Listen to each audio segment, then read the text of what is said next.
नमस्कार दोस्तों।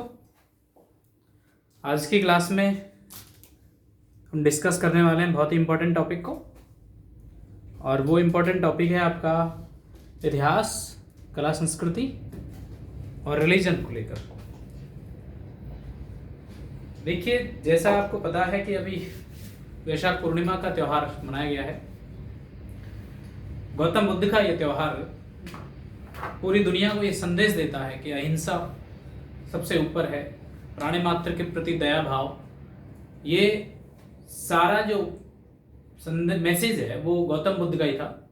तो आज की क्लास में चर्चा करने वाले हैं खास गौतम बुद्ध के बारे में कि गौतम बुद्ध का बेसिक परिचय के बाद उन्होंने ज्ञान प्राप्ति के लिए कौन कौन से प्रयास किए, घर को छोड़ा, उसके बाद ज्ञान प्राप्ति के लिए जंगलों में भटक गए और तब तक प्रयास करते रहे जब तक कि उनको ज्ञान की प्राप्ति नहीं हुई। और जब ज्ञान प्राप्ति हुई तो उन्होंने मगध को एक प्रचार का केंद्र मानकर वहीं से अपने मैसेज देना शुरू कर दिए थे, और अपने धर्म का प्रचार करने के लिए वो खुद पैदल चलते, यहां तक कि आसपास के सभी समकालीन शासकों ने भी इस धर्म को स्वीकारा और गौतम बुद्ध के फॉलोअर्स बने। गौतम बुद्ध के इतने अच्छे स्टूडेंट्स थे, इतने अच्छे शिष्य थे कि उन्होंने इस धर्म को आगे बढ़ाया, और बुद्ध ने जिस भाषा में उपदेश दिए वो उस समय की बोली जाने वाली भाषा पाली भाषा थी, और सब लोगों को अच्छे तरीके से समझ में आ गया। जो ब्राह्मण धर्म की कुछ बुराइयां थी, जिसमें सबसे ज्यादा जो सामाजिक भेदभाव था कि समाज के जो वर्ण बने हुए थे, गौतम बुद्ध ने अपने धर्म के द्वार सबके लिए खोल दिए थे। तो इस प्रकार की सारी जो इवेंट्स हैं, गौतम बुद्ध के जन्म से लेकर उनकी डेथ तक, मृत्यु के बाद परिवर्तन क्या हुआ, बौद्ध संगतियों के बाद भगवान बुद्ध का धर्म कब तक चला रहा, और जब दुनिया बदल रही थी, पहली शताब्दी आ गई थी, तो गौतम बुद्ध को अब एक सामान्य मनुष्य न मानकर ईश्वर के रूप में उन्होंने मान्यता दी। और इस प्रकार से भारत में पूजने वाली मानव की प्रतिमा ये पहली है जो ईश्वर बन के इसकी पूजा पाठ शुरू हुआ था। और इस प्रकार से हम समझेंगे कि ऐसा धर्म जो तत्कालीन समय में इतना इंपॉर्टेंट हो गया था, लेकिन इस धर्म के पतन के कारण क्या रहे, यानी ज्यादा समय तक ये टिक नहीं पाया, इसकी वजह क्या रही है, तो बौद्ध धर्म के पतन के कारण। इसके साथ ही साथ बौद्ध धर्म का प्रभाव कहाँ देखने को मिलता है, साहित्य में देखने को मिलता है, आर्ट में देखने को मिलता है, कल्चर में देखने को मिलता है, आर्किटेक्चर में देखने को मिलता है। साथ ही साथ बौद्ध धर्म इंडिया से तो विलुप्त हो गया, लेकिन और भी कई कंट्रियां हैं दुनिया की जिनमें आज भी यह धर्म बचा हुआ है। आखिरकार बौद्ध धर्म ने हमको क्या दिया है, तो बौद्ध धर्म का प्रभाव को भी हम देखेंगे।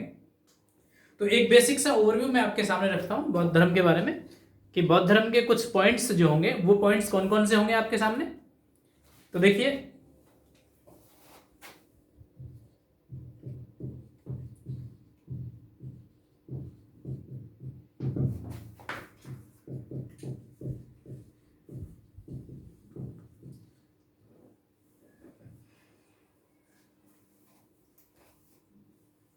इसमें कुछ पॉइंट्स बना के अपन इस पूरे रिलीजन को समझ लेते हैं। तो मोटे मोटे 5-6 पॉइंट्स बनाते हैं। सबसे पहले हम डिस्कस करेंगे बेसिक परिचय के बारे में, जिसमें गौतम बुद्ध का जन्म, इनका पालन पोषण, इसके साथ ही साथ जीवन के ऐसे दृश्य कौन कौन से देखे जिनको देखकर इनका मन सांसारिक सुखों से दूर हो गया था और इन्होंने संन्यास धारण कर लिया था। इसके बाद एक पॉइंट जो दूसरा, उसमें हम डिस्कस करेंगे ज्ञान की प्राप्ति, कि किस प्रकार से इन्होंने घर को छोड़ा और ज्ञान की प्राप्ति के बीच में इनको क्या क्या समस्याएं आई, संन्यास धारण किया, उसके बाद गुरु बनाए, और 5-6 साल तक कठोर तपस्या के बाद इनको ज्ञान की प्राप्ति हुई। तो ज्ञान की प्राप्ति के बाद इन्होंने मैसेज देना शुरू किया, संदेश देना शुरू किया, स्टूडेंट्स बने, फॉलोअर्स बढ़े। उन सब टॉपिक्स को हम इस ज्ञान की प्राप्ति में डिस्कस कर लेंगे। अगला पॉइंट्स कि बौद्ध धर्म के बारे में जो ग्रंथ लिखे गए हैं, बौद्ध धार्मिक ग्रंथ जो कि त्रिपिटक के नाम से फेमस है, उन ग्रंथों में बौद्ध धर्म की कुछ घटनाएं हैं जो अलग अलग नाम से जानी गई हैं। तो बौद्ध धर्म के बारे में जो ग्रंथ लिखे गए हैं, बौद्ध धार्मिक ग्रंथ जो कि त्रिपिटक के नाम से फेमस है, उन ग्रंथों में बौद्ध धर्म की कुछ घटनाएं हैं जो अलग अलग नाम से जानी गई हैं। तो बौद्ध धार्मिक घटनाएं, जैसे गृहत्याग की घटना, महाभिनिष्क्रमण, मृत्यु की घटना, महापरिनिर्वाण, इस प्रकार की कुछ घटनाओं के बारे में जिक्र करेंगे। तो ये आपका तीसरा पॉइंट होगा। इसके बाद अगले पॉइंट पे हम बात करेंगे कि बौद्ध धर्म खास क्यों था, कि बौद्ध धर्म की मुख्य विशेषताएं क्या क्या रही। बौद्ध धर्म की विशेषताओं के बाद थोड़े समय में यह धर्म इतना फेमस हुआ कि ब्राह्मण धर्म और तुर्की हमलावर, हम यूं कहें कि सभी लोग उनके पीछे पड़ गए, और आखिरकार गौतम बुद्ध के बाद इस धर्म को बचाने वाला कोई एक व्यक्ति नहीं रहा, उनका उत्तराधिकारी के रूप में नहीं रहा, वरना हो सकता है ये धर्म और आगे चलता। तो इसके पतन के कारण क्या रहे?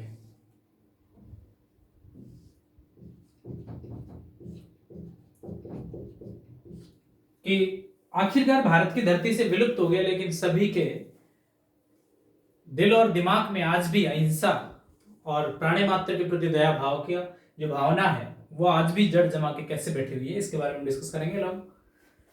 और इसके बाद बचता है कि बौद्ध धर्म का प्रभाव कहां तक रहा, जिसमें साहित्य, उसके अलावा आर्ट एंड कल्चर, उसमें भी हम देखेंगे बहुत सारी मूर्तियां बनी, चित्रकला के नए नए आयाम बने, गौतम बुद्ध की मूर्तियां जो अभी तक संकेत मानकर पूजी जाती थी, ईस्वी की पहली शताब्दी के बाद उनमें परिवर्तन हुआ, मूर्तियां बनने लगी, मूर्तियों की भी मुद्राएं बनने लगी, अलग अलग तरह की मुद्राएं, अभय मुद्रा, वर्धस मुद्रा, इस प्रकार के ध्यान मुद्रा, कई सारी मुद्राओं के बारे में डिस्कस भी करेंगे इसमें। तो देखिए बौद्ध धर्म के कुछ पॉइंट्स हैं जो आपके सामने हैं, बेसिक्स, इसके बाद ज्ञान प्राप्ति के बारे में, बौद्ध धार्मिक घटनाएं, विशेषताएं, पतन के कारण और प्रभाव। तो इन सारे टॉपिक्स में हम बौद्ध धर्म को अच्छे से रिकवर कर लेंगे और कंप्लीटली आपका रिकवर फाइनल हो जाएगा। तो देखिए सबसे पहले बेसिक को लेकर चर्चा में, बेसिक को लेकर हम बात करते हैं कि गौतम बुद्ध, देखिए भारत की धरती से तो धर्म विलुप्त हो गया, अब सवाल ये उठता है कि हमने जो इतिहास में गौतम बुद्ध के बारे में लिखा वो किस बेस को रखकर लिखा। तो चीन तिब्बत में जब ब्राह्मण शासकों के उत्पात से बचने के लिए बौद्ध भिक्षु इंडिया की धरती को छोड़कर नेपाल के तराई प्रदेशों में जाके तिब्बत की ओर भागने लगे, तो वहां ये धर्म आज भी बचा हुआ है। तो चीन का एक अभिलेख जिसका नाम है कैंटोन अभिलेख,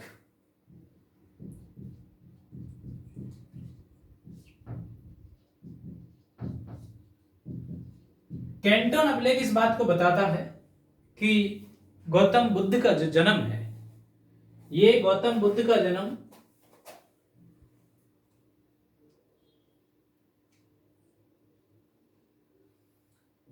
ये नेपाल है, और नेपाल के तराई प्रदेश में एक शहर है,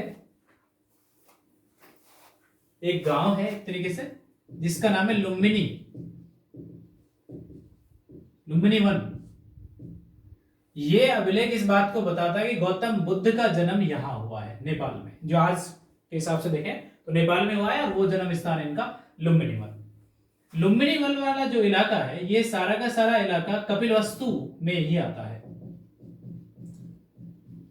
कपिलवस्तु की जो पहचान है, आज बिहार के बस्ती जिले में एक गांव है पिपरवा, तो वहां से की गई है कि दरअसल कपिलवस्तु वही बस्ती पुराने गांव की जो जगह है वो आज बिहार का डिस्ट्रिक्ट है, डिस्ट्रिक्ट का एक गांव है। लुम्बिनी वन ये नेपाल में है। तो ध्यान रखिए कैंटोन अभिलेख के माध्यम से स्पष्ट होता है कि गौतम बुद्ध का जन्म लुम्बिनी में हुआ। इनके पिता कपिलवस्तु के राजा थे जिनका नाम शुद्धोदन है, और माता का नाम महामाया। कैंटोन अभिलेख इस बात को बताता है कि 563 ईसा पूर्व में इनका जन्म हुआ। तो भगवान बुद्ध की या गौतम बुद्ध की सारी जो घटनाएं हैं, सारी जो तिथियां हैं, बेसिक बातें हैं, कैंटोन अभिलेख पर डिपेंडेंट है। 563 में इनका जन्म होता है, शाक के गणों में इनका जन्म होता है, क्योंकि इनके जो पिता हैं वो शाक के गण के मुखिया हैं, कपिलवस्तु के राजा हैं।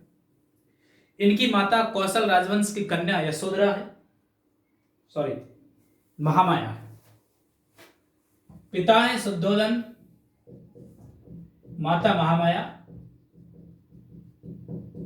और 16 साल की उम्र में इनकी विवाह हो जाता है और इनकी पत्नी यशोधरा के गर्भ से एक पुत्र की प्राप्ति होती है इनको, और उस पुत्र का नाम है राहुल। इसके अलावा इनका जो दोस्त चारण का भी चर्चा होता है। चन्ना नाम का एक इनका अच्छा बहुत अच्छा दोस्त था, और इनका जो घोड़ा है उसका भी इतिहास में जिक्र होता है, उसका नाम कुंथक या कांथक रहा। तो ये गौतम बुद्ध की बेसिक सी बातें हैं कि 563 ईस्वी में ईसा पूर्व में जन्म लेने वाले गौतम बुद्ध के बचपन का नाम सिद्धार्थ। तो सिद्धार्थ का जन्म लुम्बिनी वन में, पालन पोषण कपिलवस्तु में, पिता एक राजघराने में है और माता भी कौशल राजवंश की कन्या है। यानी निष्कर्ष के रूप में हम यूं कहें कि गौतम बुद्ध का जो घर है वो राजघराने से संबंध रखता है। ये इनकी बेसिक सी बात है, कई बार परीक्षा में पूछ ली जाती है, तो इनको भी आप थोड़ा सा नोट कर लेंगे साथ साथ। अब देखिए, गौतम बुद्ध का जब जन्म हुआ तो जन्म के बाद ब्राह्मणों ने, पंडितों ने भविष्यवाणी की कि ये बालक आगे बढ़कर या तो महान सन्यासी बनेगा या बहुत बड़ा चक्रवर्ती राजा बनेगा। सन्यासियों की इस उद्घोषणा से, इस बात को सुनकर राजा बड़े दुखी हुए, इनके पिता शुद्धोधन, और उन्होंने ये तय कर लिया कि मैं कभी भी इसको राजा यानी सन्यासी बनने नहीं दूंगा और ये राजा ही बनेगा। इस प्रकार से कुछ राज्य में बंधनें लगा दी जाती हैं कि किसी भी सन्यासी को राज्य में आने नहीं दिया जाए। लेकिन इतिहास इस बात को कहता है कि जैसे जैसे सिद्धार्थ बड़े होते जाते हैं, इनका ध्यान आध्यात्मिक जीवन की तरफ था। आध्यात्मिक जीवन में होने वाले, यानी इनका रुख आध्यात्मिक जीवन की तरफ था कि संसार में जो भी दुख दरिद्रता वाली बात सुनाई देती थी तो उसको ये सॉल्व करने के रूप में लग जाते थे कि इसको सॉल्व कैसे करूं। इस प्रकार से 29 वर्ष तक ये अपने घर में रहे, और 29 वर्ष के बाद इन्होंने ये तय कर लिया कि मुझे अब संन्यास धारण करना है। यहां पर एक चीज आप याद रखना है कि इनकी माता जो महामाया है, जन्म देने के 7 दिन बाद इनकी डेथ हो गई थी, और इनका पालन पोषण जो किया है, सिद्धार्थ का पालन पोषण, वो इनकी मौसी गौतमी ने किया है, प्रजापति गौतमी ने। तो पालन पोषण करने वाली गौतमी है। 29 साल की उम्र में अब तो बेटा भी है, पत्नी भी है, और एक योग्य राजकुमार भी है, खुद राजकुमार भी है। तो 29 साल में इन्होंने ये तय कर लिया था कि अब मुझे ज्यादा दिनों तक रुकना नहीं है, और अब घर को छोड़कर सत्य के रास्ते की तरफ अग्रसर होने का इनका मन कर रहा था। 29 साल में इन्होंने घर को छोड़ दिया। घर को छोड़ा। बौद्ध ग्रंथों में जो ये घटना है गृह त्याग की, ये महाभिनिष्क्रमण के नाम से जानी गई। तो ये गृह त्याग की घटना है जो महाभिनिष्क्रमण है। घर को छोड़ा, चारण की थोड़ी मदद मिली इनको, और इस प्रकार से जंगल में घूमते रहे, भटकते रहे। ज्ञान प्राप्ति के लिए इन्होंने जो उचित समझा वो सारा किया। उरुवेला पहुंचे, और गोरखपुर के पास एक नदी बहती है, आज तो वो नदी लगभग विलुप्त सी हो गई है, अनोमा नदी। ये वो नदी है जिसके किनारे उन्होंने संन्यास धारण किया। संन्यास धारण का मतलब अपने सिर को मुंडवा लिया, कमंडल हाथ में लिया, और काषाय वस्त्र धारण करके अब उन्होंने तय कर लिया कि मैं सन्यासी हूं।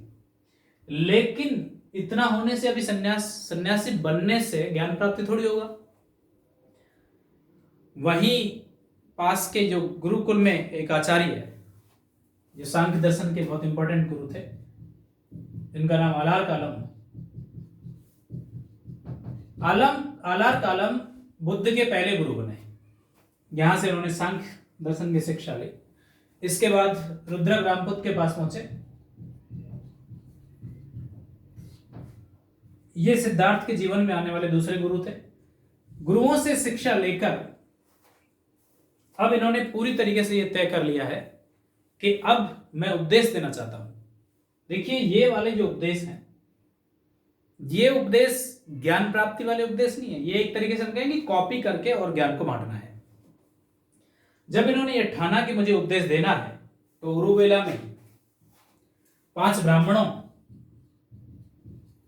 को इन्होंने अपने जीवन का पहला उपदेश दिया। उरुवेला में ध्यान रखने की बात है कि यह उपदेश ज्ञान प्राप्ति से पूर्व का उपदेश है। जैसे 5 ब्राह्मणों को उपदेश दिया तो ब्राह्मणों ने सोचा कि ये शायद कोई राजा है और अपने रास्ते को छोड़कर सन्यासी बनना चाहता है। तो उन्होंने कहा कि भटका हुआ साधु है, और आखिरकार निष्कर्ष के रूप में उनको कहा कि ये पथ भ्रष्ट साधु है, और ऐसा कहकर वो इसको छोड़कर चले जाते हैं। अब सिद्धार्थ ने ठान लिया कि अब उपदेश तभी देने हैं जब मुझे ज्ञान की प्राप्ति होगी। इसके बाद गुफाओं में चले जाते, काफी दिनों तक गुफाओं में रहते, ध्यान में लीन हो जाते, और आखिरकार वो समय आया 6 साल बाद, तब इनकी उम्र हुई 35 वर्ष। और 35 वर्ष की उम्र में कुरुवेला में एक नदी बहती है जिसका नाम है निरंजना नदी। इसके और भी नाम है, जैसे पुनपुन या फल्गु नदी भी कहते हैं इसको। इस नदी के किनारे एक पीपल का पेड़ है, पीपल का वृक्ष। इसके नीचे गौतम बुद्ध को सिद्धार्थ को वैशाख पूर्णिमा के दिन ज्ञान की प्राप्ति हुई। वैशाख पूर्णिमा का समय इनके जीवन का बहुत ही इंपॉर्टेंट समय है, क्योंकि इनका जो जन्म हुआ है 563 ईसा पूर्व में, वो जन्म भी वैशाख पूर्णिमा को ही हुआ है। दूसरा इनका महत्वपूर्ण इवेंट वैशाख पूर्णिमा को ज्ञान की प्राप्ति हुई, यानी ज्ञान की प्राप्ति के बाद ये बुद्ध कहलाए। बुद्ध का शाब्दिक अर्थ चमक या ज्ञान, कि ऐसा व्यक्ति जिसके अंदर ज्ञान का भंडार भरा हो, वो बुद्ध है। जब इनको ज्ञान की प्राप्ति हुई, ये गुफा से निकल के बाहर आए, लगभग 49-50 दिन की समाधि धारण करके बैठे हुए थे। बाहर आए तो इन्होंने सबसे पहले ये तय किया कि मैं उस जगह उपदेश दूंगा जहां ऋषि मुनियों का एक खास आश्रम होगा। तो उरुवेला से थोड़ा सा आगे चलकर एक जगह थी जिसका नाम है सारनाथ। देखिए, सारनाथ का पुराना नाम सारंगनाथ या मृगदाव या हिरण्य वन। समझिए इसके पीछे की थोड़ी सी स्टोरी। सारनाथ तो सारंगनाथ से पड़ा है। सारंग भगवान शिव का एक मंदिर है वहां, और शिव के मंदिर की वजह से ये आने वाले टाइम पे इसका नाम सारनाथ हो गया। और सम्राट अशोक के शिलालेख मिलने से इसकी ज्यादा प्रसिद्धि बढ़ी, क्योंकि हमारे जो राष्ट्रीय प्रतीक सारनाथ का स्तंभ भी है। इसके बारे में हम जिक्र करेंगे आर्ट एंड कल्चर में। मृगदा मतलब हिरणों का वन, हिरण्य वन। ऋषियों का एक महत्वपूर्ण गुट, इसलिए ऋषि पत्तनम। तो ये सारे सारनाथ के नाम है। ये वो जगह है जहां पर गौतम बुद्ध ने 5 ब्राह्मणों को इकट्ठा करके अपने जीवन का पहला उपदेश दिया है। और ये उपदेश बहुत ही खास उपदेश था, क्योंकि इस उपदेश में जो नॉलेज था वो एक्चुअली में नॉलेज निकल के बाहर आया। इन्होंने उस नॉलेज के लिए इंप्रूवमेंट करने के लिए काफी सारी चीजों का सहारा लिया। इन्होंने बताया कि दुनिया में दुख क्यों है, दुख की वजह क्या है, दुख को दूर करने के उपाय क्या है। इस प्रकार से आर्यों की जो 4 सत्य थे, जिनको इन्होंने उपनिषदों से सीखा है, 4 सत्यों के बारे में, 4 आर्य सत्यों के बारे में अच्छे से ज्ञान दिया, फिर उनको दूर करने के उपाय बताया, अष्टांगिक मार्ग। ये उपदेश इनका इतना खास था कि बौद्ध धार्मिक ग्रंथों में इसका नाम चेंज हुआ, और नाम चेंज होके हो गया धर्मचक्र प्रवर्तन। तो ये प्रथम उपदेश देने की घटना बौद्ध ग्रंथों में कहलाएगी धर्म चक्र प्रवर्तन।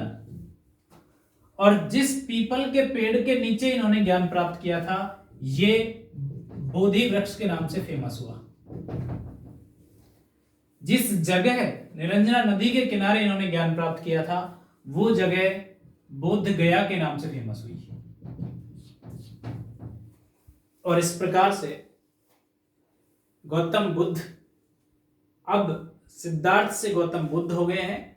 अपने जीवन का पहला उपदेश दिया, फिर इन्होंने ये तय किया 5 ब्राह्मणों ने कि दरअसल ऐसे उपदेश देने वाले बाबा बहुत कम होते हैं, तो इन्होंने 500 ने अपने गुरु के साथ मिलकर सारनाथ में ही एक बौद्ध संघ की स्थापना कर ली, एक ग्रुप बना लिया और धीरे धीरे उसके फॉलोवर्स बढ़ने लगे, मैसेज देने लगे, सभी लोगों को इकट्ठा करने लगे। और इस प्रकार से ये मगध का जो क्षेत्र था, जो ये मगध वाला एरिया था, ये मगध वाला एरिया आर्यव्रत से बाहर का क्षेत्र था। आर्यव्रत वो क्षेत्र है जहां ये कहा जाता है कि आर्यों की जो बसावट है वो वहीं तक थी, उसके आगे के जो क्षेत्र को वो एक अलग ही दृष्टि से देखते थे और उनमें मगध इंपॉर्टेंट था। गौतम बुद्ध ने मगध में ही प्रचार का केंद्र बनाया और यहीं पर इन्होंने जो निम्न तबके के लोग समझे जाते थे उनको अपने मैसेज दिए और ये कह दिया कि हमारे धर्म में ऊंच नीच भेदभाव वाली कोई बात नहीं है। इस प्रकार से गौतम बुद्ध का जो धर्म था, जब मैसेज के माध्यम से चल रहा था, वो अब इंपॉर्टेंस ले रहा था, क्योंकि इन्होंने सामान्य लोगों को समझ में आने वाली जो भाषा है, पाली भाषा, उस भाषा में अपने मैसेज देने शुरू कर दिए थे। इससे पहले ब्राह्मणों की जो भाषा थी, ब्राह्मण धर्म की जो भाषा थी, वो श्रेष्ठ भाषा थी, संस्कृत भाषा थी और संस्कृत भाषा विद्वानों को समझ में आती थी।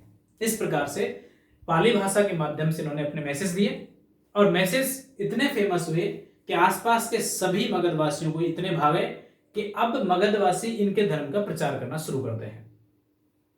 तो इस प्रकार से हमने ज्ञान प्राप्ति के बारे में डिस्कस किया कि किस प्रकार से कितनी मेहनत के बाद उनको ज्ञान की प्राप्ति हुई।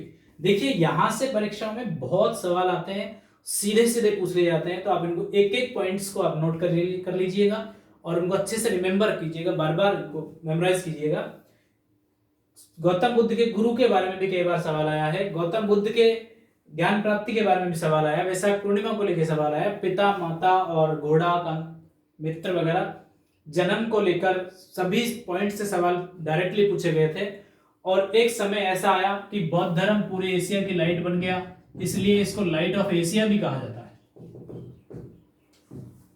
तो खासा आप ध्यान रखेंगे कि एक इंसान जिसने सांसारिक दुखों को दूर करने के लिए अपने तप के माध्यम से एक ऐसा रास्ता बनाया जो सभी लोगों को मुक्ति प्रदान कर सकता था, और इस प्रकार से गौतम बुद्ध, जो कि सिद्धार्थ का बाद में नाम पड़ा, इनके धर्म का केवल एक ही मकसद था, वो था निर्वाण, कि व्यक्ति आखिरकार लास्ट में निर्वाण की प्राप्ति चाहता है। तो इस प्रकार से ये गौतम बुद्ध का बेसिक और ज्ञान प्राप्ति तक का मैटर हुआ। अब देखिए, हम थोड़ा आगे की तरफ बढ़ते हैं कि गौतम बुद्ध ने अपने उपदेश, देखो कई बार सवाल पूछ लिया गया कि पहला उपदेश किसको दिया था, तो ध्यान रखिएगा, पहला उपदेश 5 ब्राह्मणों को दिया है।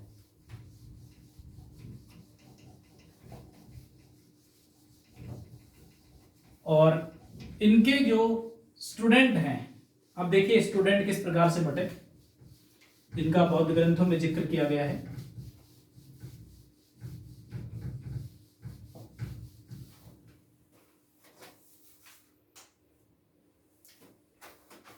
गौतम बुद्ध के शिष्य, यदि प्रथम शिष्यों की बात आती है, प्रथम उपदेश देने की बात आती है, तो आपका आंसर होगा 5 ब्राह्मण।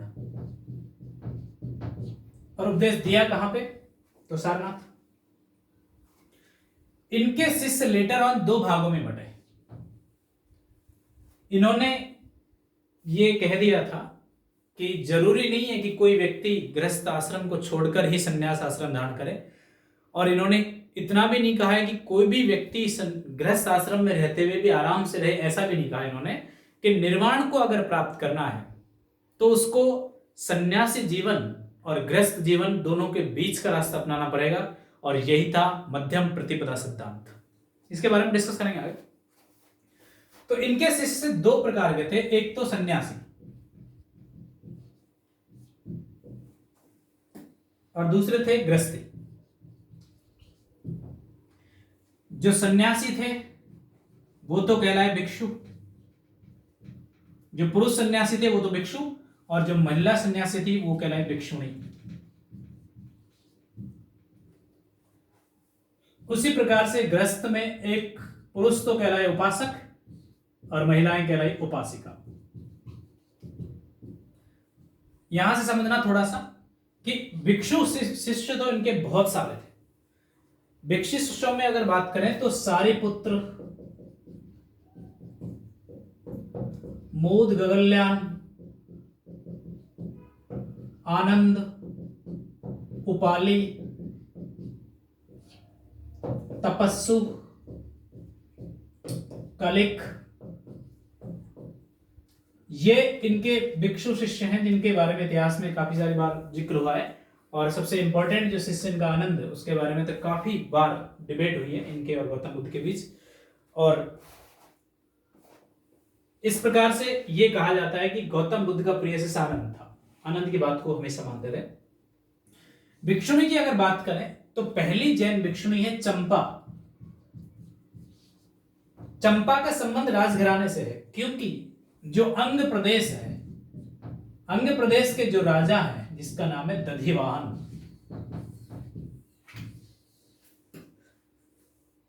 दधिवाहन की पुत्री का नाम है चंपा। तो स्वाभाविक सी बात है कि इन्होंने अपने घर बार को छोड़ा, भिक्षुणी बनी, तो राजा का भी सपोर्ट मिला इनको। उसी प्रकार से अगर गृहस्थ जीवन की बात करें तो उपासक तो बहुत थे, लेकिन उपासिका जो पहली महिला उपासिका उसका नाम है प्रजापति गौतमी। तो देखिए, पहली जैन भिक्षुणी वेरी इंपॉर्टेंट और पहली उपासिका वेरी इंपॉर्टेंट। चंपा इनकी पहली बौद्ध भिक्षुणी है और उपासिका प्रजापति गौतमी जो इनकी मौसी है, जिन्होंने इनका पालन पोषण किया था, उन्हीं को इन्होंने पहली बार उपदेश दिया था। और ये ऐसा आनंद के कहने पर हुआ है। आनंद ने ये कहा गौतम बुद्ध से कि गुरु, अगर हमारे संप्रदाय, हमारे रिलीजन में, हमारे गुट में, हमारे संघ में अगर महिलाओं को भी अनुमति दी जाए आने की, तो हो सकता है कि महिलाओं का भी उद्धार हो, क्योंकि ब्राह्मण धर्म में महिलाओं और शूद्र वर्ण को बिल्कुल निम्न तबके में रखा जाता था। तो आम्रवाटिका में जब मीटिंग हो रही थी, तो आम्रवाटिका की मीटिंग के दौरान ही बुद्ध ने कह तो दिया था, लेकिन साथ ही ये कहा कि महिलाओं के प्रवेश से ये धर्म ज्यादा दिनों तक नहीं टिक पाएगा।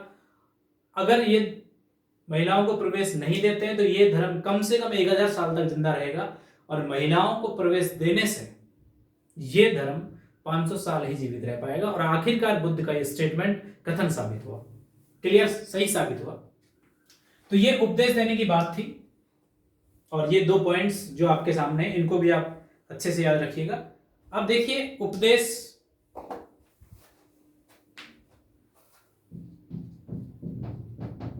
देने के लिए सबसे पहले गौतम बुद्ध ने बौद्ध संघ की स्थापना की, और बौद्ध संघ की स्थापना इन्होंने कहा कि सारनाथ में। ये ग्रुप था एक तरीके से, और इस ग्रुप में स्टूडेंटों के माध्यम से प्रचार प्रसार शुरू हो गया। मगध को इन्होंने प्रचार का केंद्र बनाया, मुख्य केंद्र। जीवन के सबसे ज्यादा उपदेश दिए इन्होंने श्रावस्ती में, और श्रावस्ती कैपिटल थी कौशल की। कौशल की राजधानी, कौशल प्रदेश की राजधानी श्रावस्ती में इन्होंने सबसे ज्यादा उपदेश दिए थे। और अपने जीवन के आखिरी उपदेश इन्होंने कुशीनगर में दिए, कुशीनारा में दिए। और ये कुशीनारा आज यूपी का देवरिया जिला है, देवरिया जिला का एक गांव है। तो ये कुशीनगर का अंतिम उपदेश, तो ये बहुत ही इंपॉर्टेंट है आपके कि बौद्ध संघ की स्थापना। उपदेश देने की जो भाषा है इनकी, जन सामान्य की भाषा पाली है, तो पाली भाषा के माध्यम से अब देखो लैंग्वेज का एक रूप निकल के बाहर आया, और ये रूप के माध्यम से जगह जगह पर इनकी क्षेत्रीय भाषाएं डेवलप हुई। तो हम यूं कह सकते हैं कि भाषा के क्षेत्र में भी गौतम बुद्ध का इंपॉर्टेंट योगदान रहा है। बौद्ध संघ की स्थापना की, मगध को प्रचार का केंद्र बनाया, श्रावस्ती में बहुत ज्यादा उपदेश दिए, कुशीनगर में आखिरी उपदेश दिए। तो ये इनका वेरी इंपॉर्टेंट पॉइंट्स है।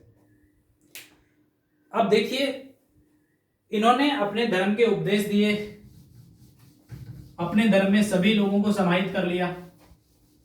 तो इनका सबसे जो बड़ा दुश्मन उभर के सामने आ रहा था वो था ब्राह्मण धर्म। तो ब्राह्मण धर्म ने भी अपने आप में सुधार किए। और लेटर ऑन जब गौतम बुद्ध की डेथ होती है तो वो गौतम बुद्ध को भी अपने ही धर्म में एडजस्ट कर लेते हैं और ये कह देते हैं कि ये भी विष्णु का एक अवतार है। तो इस प्रकार से बौद्ध धर्म हिंदू धर्म में समाहित हो जाता है। अब देखिए, 29 वर्ष की उम्र में घर को छोड़ा, 35 वर्ष की उम्र में ज्ञान प्राप्त हुआ, यानी बुद्ध बने। 35 साल से लेकर इनकी जब तक उम्र हुई 80 वर्ष की, यानी 45 वर्षों तक, 45 वर्षों तक ये अपना धर्म का प्रचार करते रहे। खुद पैदल चलते, रोज उठ के 20 से 30 किलोमीटर तक दूरी तय करते, अपने साथ स्टूडेंटों का गुट रहता, जगह जगह लोगों को मैसेज देते, दुखों को दूर करने की बात कहते। और इस प्रकार से लंबी यात्रा के दौरान इन्होंने ये देखा कि इनका धर्म काफी अच्छी मात्रा में फैल चुका था, सब लोगों तक इनके मैसेज जा रहे थे। और 80 साल की उम्र में 35 साल तक अपने धर्म का प्रचार करते हुए ये एक स्थान पर पहुंचे, उसका नाम है कुशीनगर। दरअसल कुशीनगर मल्लगणों की राजधानी है। कुशीनगर में ही देखिए, इनकी मौत के बारे में काफी सारी डिबेट होती है।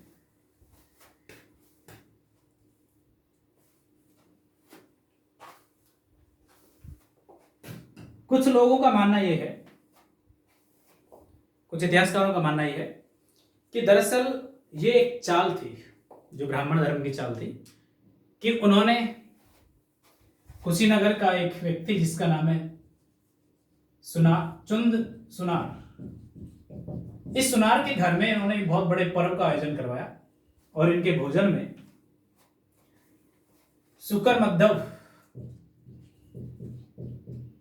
को मिला दिया था, जिससे इनके जो सिद्धांत थे वो पूरी तरीके से नष्ट होने की कगार पर थे। यानी कि माना जाता था कि शुकर मद्धव एक ऐसी औषधि थी जो दरअसल इसकी वजह से भोजन में खाने से गौतम बुद्ध को ब्लड यानी रक्तस्राव हो गया और ब्लड रुक नहीं रहा था। तो एक ऐसा समय आया कि गौतम बुद्ध की जब डेथ होने वाली थी तो गौतम बुद्ध ने क्लियर किया कि अब ज्यादा समय तक मैं जीवित नहीं रहूंगा। तो इन्होंने वहीं पर समाधि धारण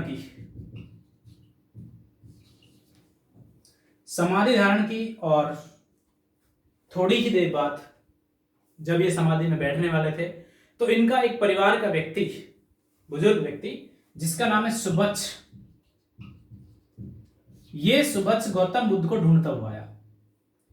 जब बुद्ध समाधि लेने वाले थे उससे जस्ट पहले ये वहां पहुंचे और वहां पहुंचकर इन्होंने बताया कि अपना इंट्रोडक्शन दिया कि मैं आपके परिवार का ही व्यक्ति हूं और मैं भी ये चाहता हूं जिस प्रकार से लोगों को आपने सक्सेस किया है, उपदेश दिए हैं निर्वाण प्राप्ति के लिए, मुझे भी ऐसे उपदेश दिए जाएं। और इस प्रकार से एक बुजुर्ग व्यक्ति की बात को ध्यान में रखकर गौतम बुद्ध ने अपने आखिरी उपदेश सुबच्छ को दिए और कुशीनगर में दिए।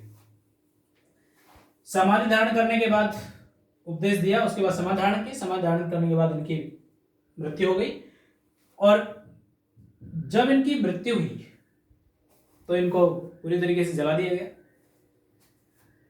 तो इनका जो समाधि स्थल था, समाधि थी, यानी हम यूं कहें जो उनका राख का ढेर था, उस राख के ढेर को डिवाइडेशन कर दिया इन्होंने 8 भागों में। 8 भागों में डिवाइडेशन करके पूरे भारत के क्षेत्र में इसको फैला दिया। एक अवशेष एक जगह पहुंचा दिए, अस्थि अवशेष दूसरी जगह पहुंचा दिए, तीसरी जगह, इस प्रकार से पूरे भारत के 8 क्षेत्रों में इसको पहुंचा दिया। और जहां अस्थि अवशेष पहुंचाए थे उनके ऊपर एक संरचना बना दी, यानी यहां अस्थि अवशेषों को रखा, उसके ऊपर इस प्रकार की एक गोल सी संरचना बना दी मिट्टी से लीप के। यही संरचना आने वाले टाइम पे स्तूप के नाम से फेमस हुई। अभी तो ये मिट्टी और गारे की बन रही है, ईंटों की बन रही है, लेकिन मौर्य काल में इसकी पत्थर की बनावट शुरू हो जाएगी। जैसे जैसे समय विकसित होगा, आगे की तरफ बढ़ेंगे तो ये पत्थर की जगह और कीमती पत्थर यानी अमरावती की अगर हम बात करें, अमरावती स्तूप की बात करें, तो वो संगमरमर से बना हुआ है। तो वो धीरे धीरे पत्थर की कला से परिचित होंगे और धीरे धीरे स्तूप में भी निखार आता रहेगा।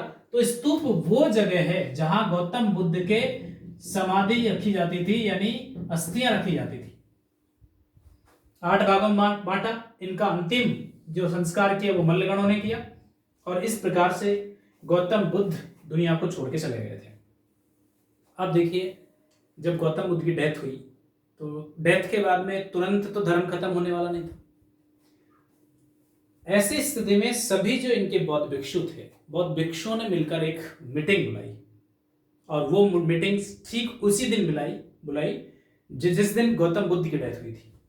तो देखिए, इसके बाद गौतम बुद्ध के उपदेशों को लेकर बौद्ध भिक्षु बहुत ही सीरियस थे और उन्होंने सभाएं बुलाना शुरू कर दिया था समय पे। और वो सभाएं जो संगीति के नाम से फेमस हुई, संगोष्ठी के नाम से फेमस हुई, और इस प्रकार से 4 बौद्ध संगतियां का आयोजन किया गया पूरे जीवन काल में। पूरे बौद्ध धर्म के प्रचार प्रसार के दौरान, जिसमें प्रथम बौद्ध संगति ठीक उसी दिन बुलाई गई जिस दिन गौतम बुद्ध की डेथ हुई थी, 483 ईसा पूर्व को। ये बौद्ध संगति सप्तपर्णी गुफा, जो कि राजगृह के पास में ही है, यहां बुलाई गई है। इस समय मगध के जो राजा थे उसका नाम है अजातशत्रु। अजातशत्रु का जो वंश है वह हर्यक वंश।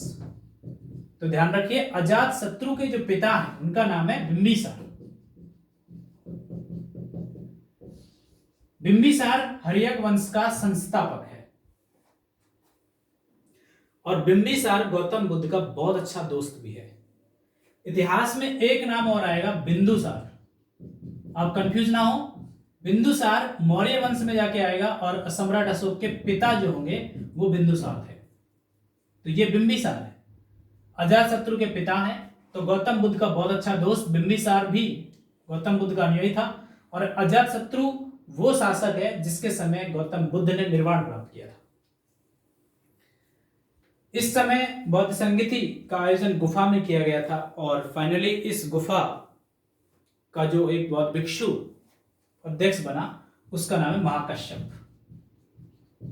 तो महाकश्यप इसके अध्यक्ष बने और उन्होंने ये तय किया कि गौतम बुद्ध के जो उपदेश हैं उनको हम 2 भागों में डिवाइडेशन करेंगे। एक भाग में तो गौतम बुद्ध के जीवन से जुड़ी हुई सारी घटनाओं को रखेंगे और दूसरे भाग में नियम बनाएंगे जो भिक्षुओं के लिए और उपासकों के लिए रहेंगे। तो इस प्रकार से 2 काम हुए, 2 ग्रंथ बने। एक का नाम है सुत्त पिटक और दूसरे का नाम है विनय पिटक। तो ध्यान रखिए, पहली बौद्ध संगति में 2 ग्रंथों की रचना हो गई थी, सुत्त पिटक और विनय पिटक। तो ये तो पहली बौद्ध संगति है। इसके 100 साल बाद यानी 383 ईसा पूर्व को दूसरी बौद्ध संगति बुलाई गई। वो बौद्ध संगति वैशाली में बुलाई गई और वैशाली में एक जगह है जिसका नाम है चुल्लवग्ग। यहां पर ये बौद्ध संगति बुलाई गई और इस समय जो राजा है उसका नाम है कालाशोक। ये शिशुनाग वंश का है और जो शासक की बात क्लियर हुई कि कालाशोक शासक। अध्यक्ष, इस समय जो अध्यक्ष है उसका नाम है सब्बाकामी या साबकमी। इस बौद्ध संगति में क्या हुआ कि पूर्वी और पश्चिम के बौद्ध भिक्षु थे, उनके मतभेदों में टकराव था, उनके जो सिद्धांत थे उनमें टकराव था और इस प्रकार से बौद्ध भिक्षुओं के 2 ग्रुप बढ़ते हैं, एक तो पूर्वी और एक पश्चिमी। तो बौद्ध भिक्षु एक तो स्थिविर और महासंगिक 2 ग्रुपों में बढ़ जाते हैं। देखिए, परीक्षाओं में जो सवाल आते हैं वो या तो सुमेल करने वाले आएंगे या फिर डायरेक्टली वर्किंग को लेके आएंगे। तो सुमेल करने वाले सवाल आपसे पूछे जा सकते हैं। एक तरफ बौद्ध संगतियां दे दी जाएंगी, फिर दूसरी तरफ शासक दे दिए जाएंगे, या फिर टाइम पीरियड दे दिया जाएगा, या अध्यक्ष दे दिया जाएगा, या वर्किंग डे दे दिया जाएगा, या स्थान दे दिया जाएगा। तो आप सभी को इंपॉर्टेंट तरीके से देखेंगे, नोट करते रहेंगे। तो ये पहली बौद्ध संधि थी। इसके 100 साल बाद ये दूसरी बौद्ध संधि थी। इसके बाद सबसे जो इंपॉर्टेंट बौद्ध संधि हुई, जिसके माध्यम से बौद्ध धर्म भारत की धरती से भी बाहर पहुंच गया था, वो थी तृतीय बौद्ध संधि, जो 250 से 51 ईसा पूर्व को आयोजित की गई, जिस समय मगध के जो राजा है उसका नाम है अशोक, जो मौर्य वंश के हैं। जगह जहां ये बुलाई गई वो है अशोकाराम विहार, और ये विहार है पाटलिपुत्र में।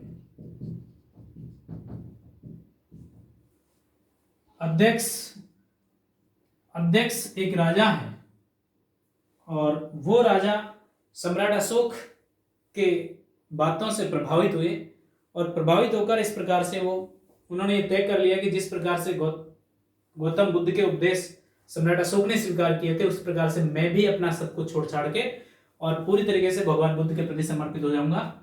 और उस व्यक्ति का नाम है मोगलीपुत्र तिस्स। ये तृतीय बौद्ध संहिता के अध्यक्ष हैं। तृतीय बौद्ध संहिता में जो कार्य हुआ है, देखो कार्य अब एक नए तरीके से हो रहा है। गौतम बुद्ध के जो सिद्धांत ग्रंथ बने थे, सम्राट अशोक ने क्लियर किया कि दरअसल इनको दोबारा से इनका पुनर्संकलन किया जाए। तो 2 पीटक दो पहले के थे, वो तो यूं के यूं थे ही, और एक पीटक और बन गया जिसका नाम था अभिधम्म पीटक। तीनों पीटक मिलके बने त्रिपीटक। त्रिपीटक का मतलब 3 टोकरी जिनमें गौतम बुद्ध के अवशेष रखे गए हैं। 2 टोकरी पहले से थी, एक भगवान बुद्ध के बेसिक बातों को लेकर, एक नियम के बारे में, और तीसरा बौद्ध धर्म का फिलोसफिकल रूप था, दार्शनिक रूप था, जो अभिधम्म पीटक में था। सुत्त पीटक का एक भाग है जिसका नाम है धम्म पीटक, धम्म पद। इस धम्म पद को बौद्ध धर्म की गीता कहा जाता है। तो यह क्वेश्चन बहुत इंपॉर्टेंट है, ध्यान रखिएगा। 3 बौद्ध संहिताएं बुलाई गई। सम्राट अशोक ने अपने आप को पूरी तरह भगवान बुद्ध के धर्म के प्रति समर्पित कर दिया, और यह धर्म अब भारत की धरती से निकलकर बाहर जा रहा है। ऐसा कहा जाता है कि सम्राट अशोक ने कम से कम 8 से 10 मैसेंजर अपॉइंट किए, और उन मैसेंजरों का काम यह था कि इस धर्म का ज्यादा से ज्यादा प्रचार किया जाए। इस प्रकार से इन्होंने हिंदू कुश दर्रे तक, श्रीलंका तक, एशिया के कई क्षेत्रों में अपने धर्म का प्रचार प्रसार किया। और संघमित्रा और महेंद्र, जो इनके बेटा और बेटी हैं, उनको भी इन्होंने धर्म के रास्ते पे लगाया और श्रीलंका तक उन्होंने भेजा। और इस प्रकार से गौतम बुद्ध का एक एरिया इंडिया की धरती से निकलकर बाहर की तरफ हो गया है। तो हम यूं कह सकते हैं कि बौद्ध धर्म ने अंतरराष्ट्रीय जो स्वरूप प्राप्त किया है, उस समय जो राजा थे उसका नाम है अशोक। और सवाल भी उठता है कि किस मौर्य शासक ने बौद्ध धर्म को स्वीकार किया? तो सम्राट अशोक ने। अभिधम्म पीटक की रचना कब हुई? तो अशोक के समय। तो Ashok is a very important king. इतिहासकारों का मानना है कि इन्होंने जितने भी बौद्ध भिक्षु थे, जिसकी जहां डेथ हुई, उसके अवशेषों को इन्होंने जगह जगह गाड़ दिए थे और उन पर एक टीला बना दिया था। और ऐसा कहा जाता है कि लगभग 84,000 स्तूपों का निर्माण करवाया था इन्होंने।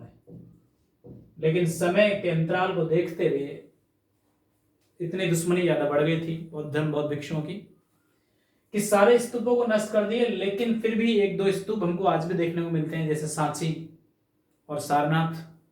भरूच के स्तूप की केवल रेलिंग बची है।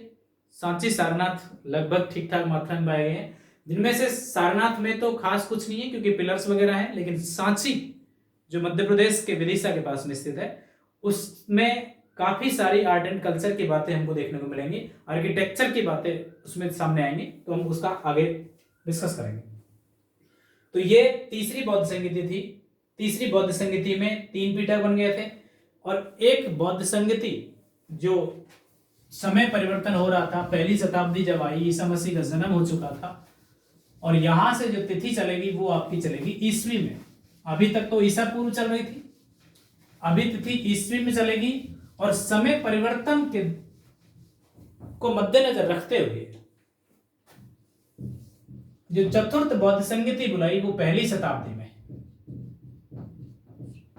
पहली सदी में, और बुलाई कहां गई? कुंडलवन में। कुंडलवन कहां है? कश्मीर में। यहां के राजा है, उसका नाम है कनिष्क, और कनिष्क किस वंश का है? कुषाण वंश का। इसके जो अध्यक्ष हैं उसका नाम है वसुमित्र। और काम तो इस बार बिल्कुल ही चेंज हुआ कि अभी तक बौद्ध धर्म को मानने वाले लगभग सभी लोग गौतम बुद्ध के प्रतीकों की पूजा करते आ रहे थे, लेकिन पहली बार ऐसा हुआ है कि बौद्ध धर्म के मानने वाले जो भिक्षुक हैं वो अब दो भागों में बट गए हैं, एक तो हीनयानी और एक महायानी। हीनयान वो संप्रदाय है जो केवल ये मानता है कि हम परिवर्तन नहीं करेंगे। जिस प्रकार से गौतम बुद्ध एक महापुरुष के रूप में पूजे जा रहे थे, हम केवल उसी प्रकार से गौतम बुद्ध को एक महान पुरुष मानेंगे। लेकिन महायान संप्रदाय के लोगों ने तय किया कि ये महान इंसान है, सब दुनिया का भला किया है, लोगों को निर्वाण प्राप्ति की तरफ अग्रसर किया है, तो किसी भी रूप में इंसान ना होकर इसका दर्जा ईश्वर को दिया जाए, ईश्वर का दिया जाए। और इस प्रकार से एक सामान्य व्यक्ति अपने व्यक्ति के दर्जे से उठकर एक ईश्वर के रूप में स्थापित हुआ। और इस प्रकार से बहुत अच्छा सवाल बनता है